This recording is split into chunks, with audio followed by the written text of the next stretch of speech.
Ryan Murphy is directing a true crime drama anthology for Netflix titled Monster.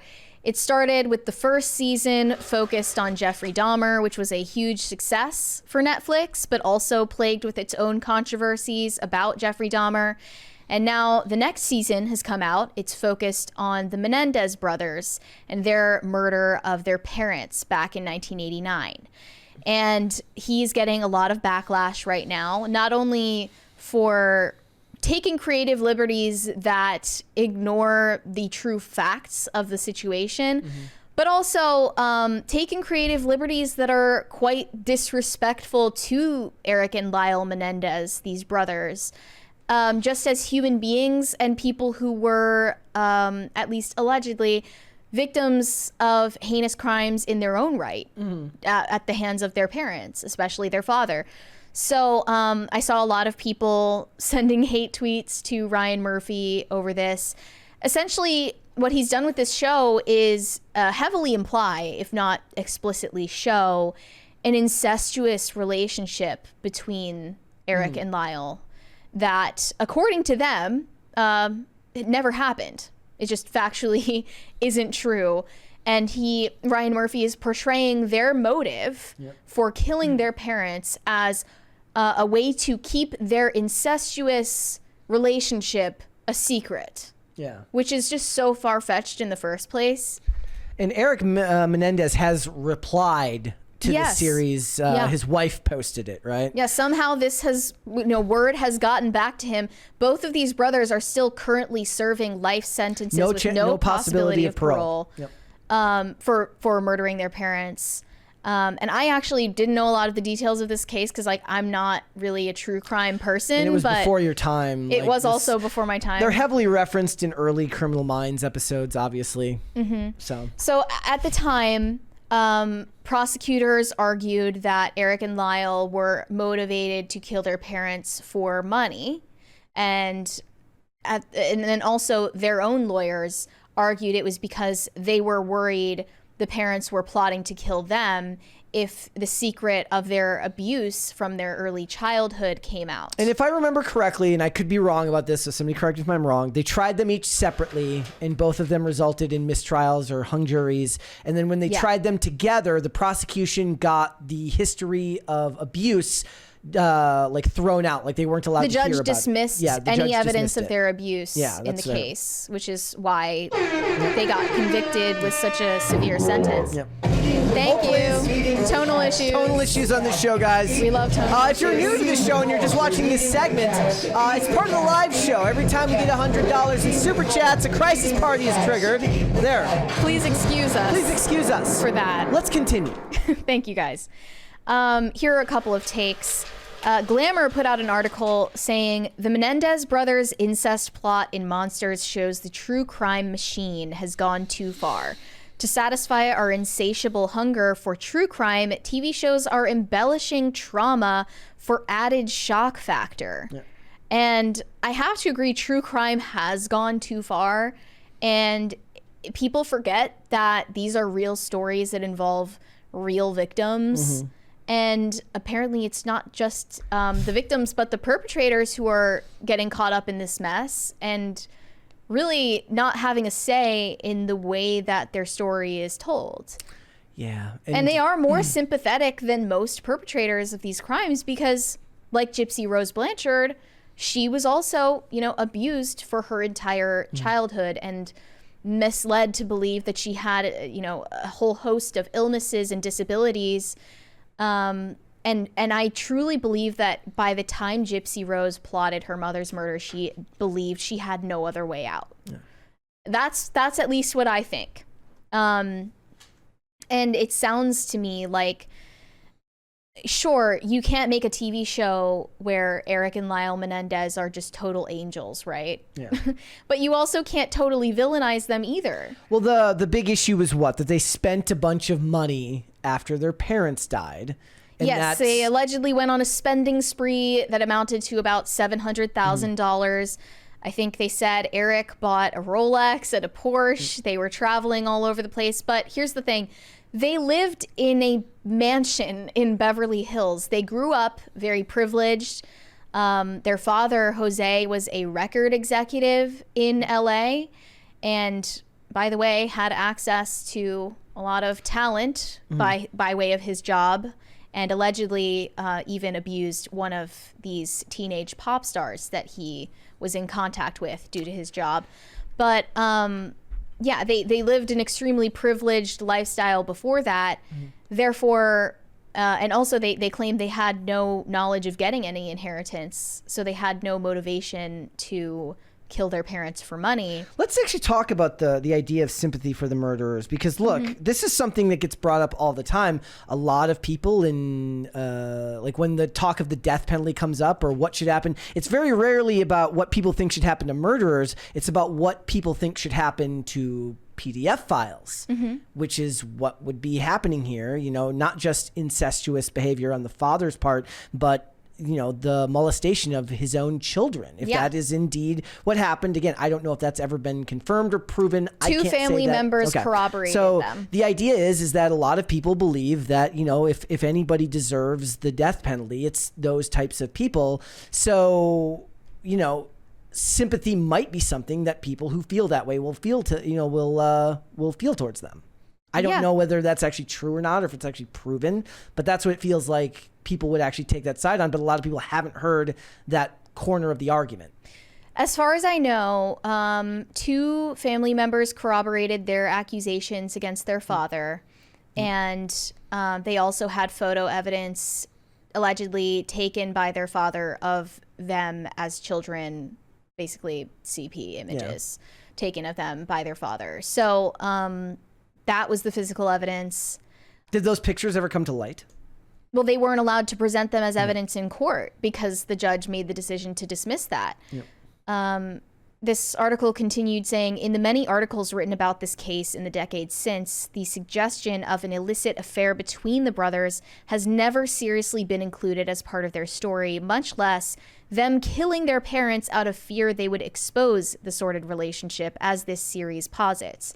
During the trials, Lyle Menendez, the older brother, admitted that he once sexually abused Eric, the younger brother, but he claimed it was something taught to him by their father, and he made a tearful apology for doing so. And they emphasized it's important not to trauma mine real people's lives purely for entertainment and to feed viewers increasing appetite for greater shock.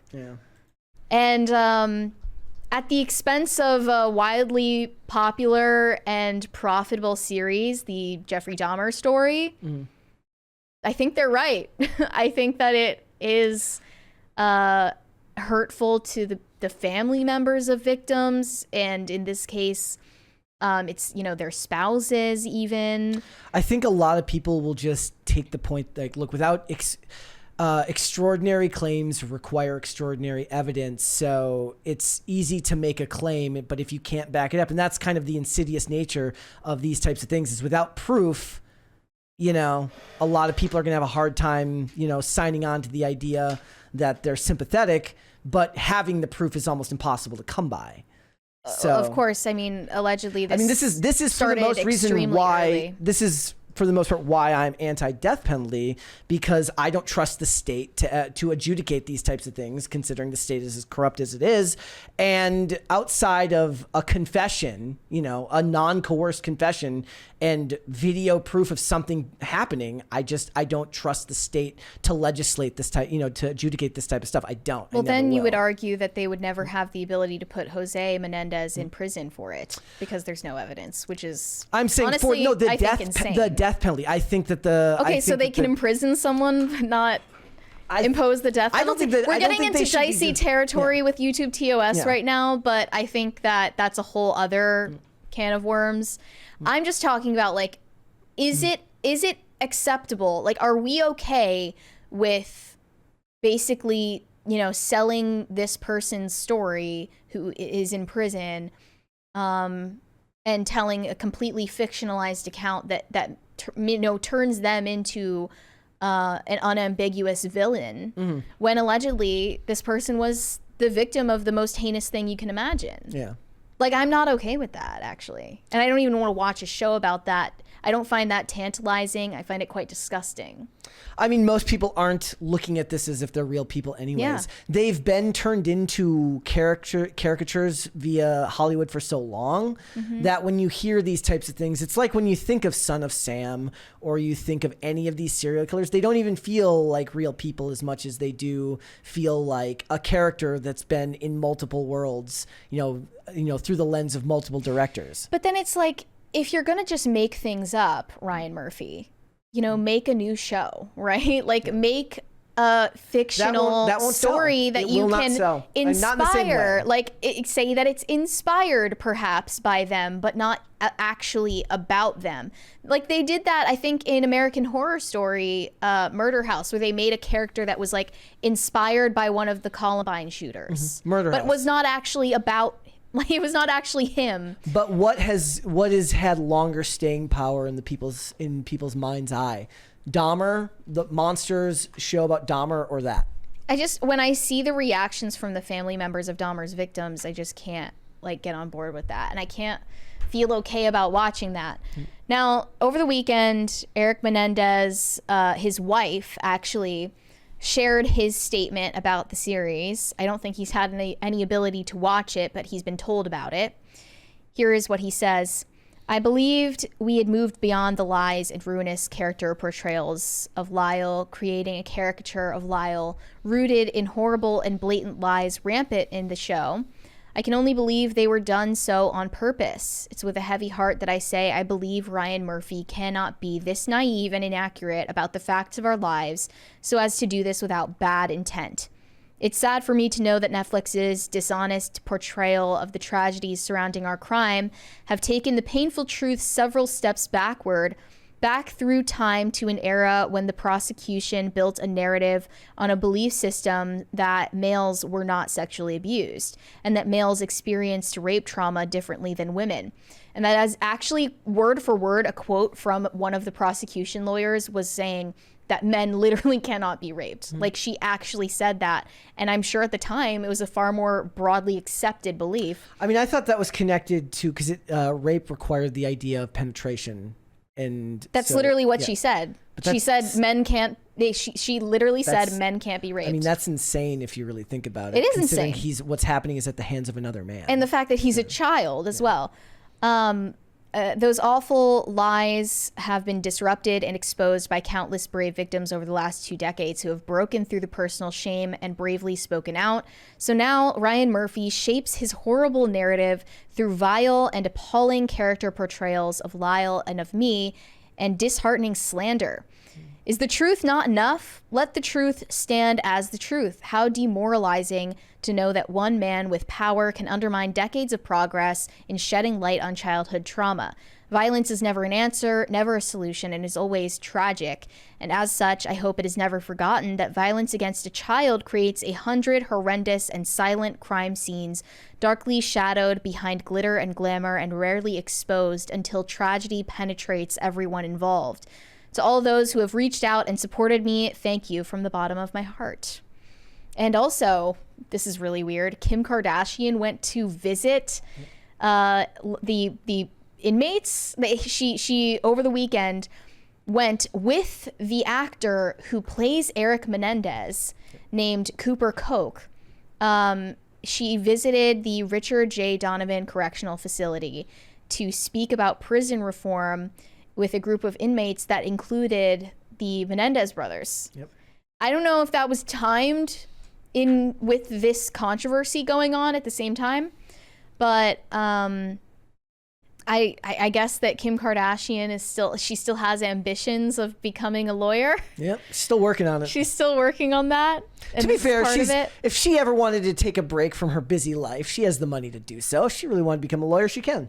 Yeah, and there were a lot of people defending the character portrayals of the Menendez brothers. One said, Lyle has received 0 violations in prison. He serves inmate government, works on prison reform, offers support to people who have experienced childhood SA. He's not just a good person, he's an amazing person.